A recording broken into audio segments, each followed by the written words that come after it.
ఈరోజు దేవుని వాగ్దానము, నరపుత్రుడా, నీవు చక్కగా నిలవబడుము, నేను నీతో మాటలాడవలను. యెహెజ్కేలు గ్రంథము 2వ అధ్యాయము 1వ వచనం. And he said to me, Son of man, get up on your feet, so that I may say words to you. Ezekiel 2nd chapter 1st verse. ప్రియమైన దేవుని బిడ్డలారా, ఎప్పుడు దేవుడిచ్చిన వాగ్దానాలే కాదు, దేవుడు కూడా నీ దగ్గర నుంచి కొన్ని కోరుకుంటాడు. అదేమిటంటే, నీవు ఆయన ఎదుట చక్కగా నిలబడు. ఆయన నీతో మాట్లాడతాడు.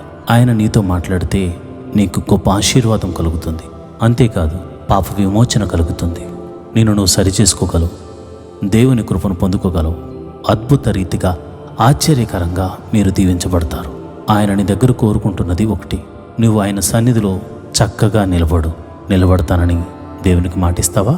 అయితే ఈరోజే నీ మాట ప్రకారం గొప్ప మేలులు, అద్భుతాలు నీ జీవితంలో దేవుడు జరిగించునుగాక. ఆమేన్.